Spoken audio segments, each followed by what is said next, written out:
Olha aí, pessoal, começamos a ter algumas informações econômicas um pouco preocupantes, começaram a ser divulgadas agora que já estamos em meados do mês de maio, uma grande parte do ano já se transcorreu, e temos dados aqui, por exemplo, da Instituição Fiscal Independente do Senado, IFI, que se ocupa, como o nome sugere, de temas fiscais, demonstrando aqui, de fato, que as previsões para a Selic estão piores e as previsões para o déficit tiveram uma leve melhora aqui nesse cenário, mas, de toda sorte, um pouco preocupante o que está sendo previsto, principalmente porque representa uma violação da meta estabelecida pelo governo não só para 2024, como também para 2025, né? É algo bastante ruim, com certeza. Agora, enquanto esses dados são divulgados, o pessoal do Ministério da Fazenda do senhor Fernando Haddad traz as suas projeções extremamente otimistas, como, por exemplo, um aumento, um crescimento do PIB,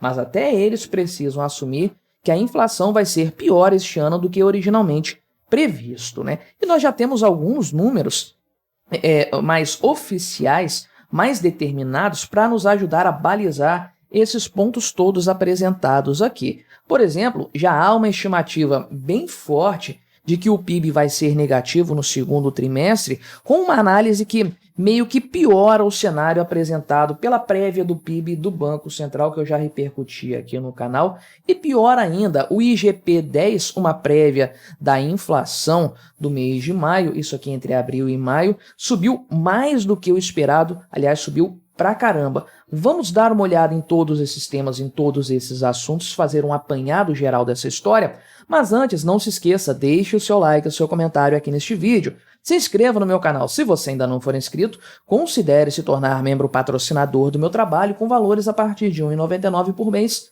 você me ajuda bastante, pode ter certeza disso, né? Então, a IFI, que essa instituição fiscal do Senado, ela é independente porque, de fato, ela não está vinculada ao Poder Executivo, então permite ao Congresso Nacional ter uma análise menos enviesada, menos maceteada pelos órgãos que estão debaixo do guarda-chuva do Poder Executivo. Pois bem, a IFI reviu os seus números, as suas projeções para as questões fiscais do Brasil no presente ano e também para 2025, né? Então veja que havia antes uma estimativa de que a taxa Selic ficaria em 9,5%, essa previsão foi piorada para 10%, portanto, nesse novo relatório divulgado pela IFI, o que demonstra que teremos uma inflação dando mais trabalho para o governo, o que justifica uma queda mais lenta da taxa Selic, com uma possível estabilidade dessas quedas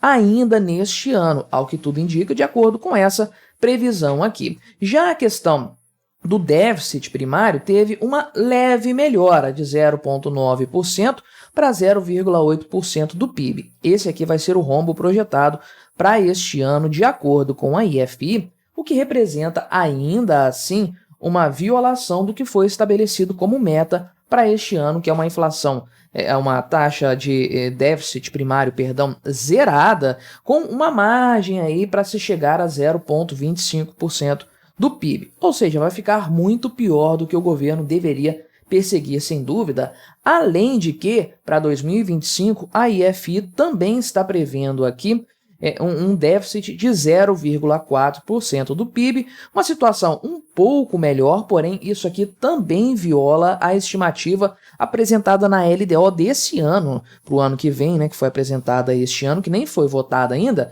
mas que prevê um índice zerado também, um equilíbrio entre gastos e despesas, ou seja, em ambos os cenários, a situação está pior do que deveria ser aí, portanto, né?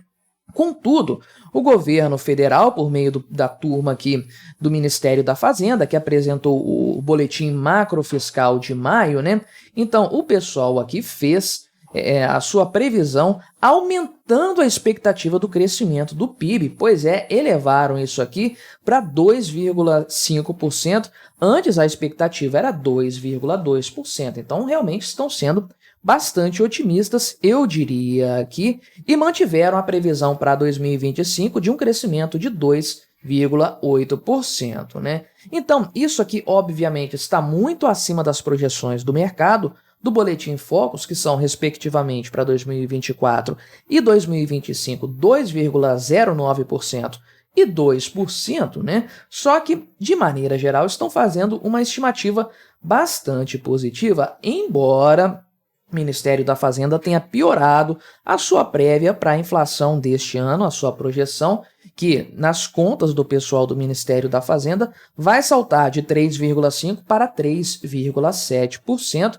acima do centro determinado pelo Conselho Monetário Nacional, mas ainda assim dentro do teto dessa meta aí de inflação. Ou seja, não é nada catastrófico de forma geral, né? Mas é importante frisar que esse índice aqui não levou em conta, parece não levar pelo menos, a tragédia no Rio Grande do Sul, que muitos analistas já colocam como sendo um potencial fenômeno que vai causar uma redução no crescimento econômico do Brasil como um todo. Alguns já estimam aí 0,4% de impacto, 0,4 pontos percentuais de impacto no crescimento do PIB para este ano, né? Então tem gente já revisando isso para 1,6, 1,7% o crescimento do PIB deste ano. Então, acho que o Ministério da Fazenda não teve o time muito bom para fazer essas projeções aqui, porque tinha que ter levado em conta, sim, a questão do Rio Grande do Sul, uma vez que nós já temos 2 semanas praticamente, né? Mais do que 2 semanas, aliás, dessa tragédia instaurada, né? Mas os grandes pontos que nós temos que levar em consideração não são essas projeções que mudam o tempo todo a cada novo relatório, a cada nova reunião, mas sim o que já aconteceu. Então, falando sobre o crescimento da economia, o crescimento do PIB. Fiz um vídeo aqui no canal falando, olha a moto estragando meu vídeo para variar, né? Mas enfim, fiz uma paz de espírito total aqui.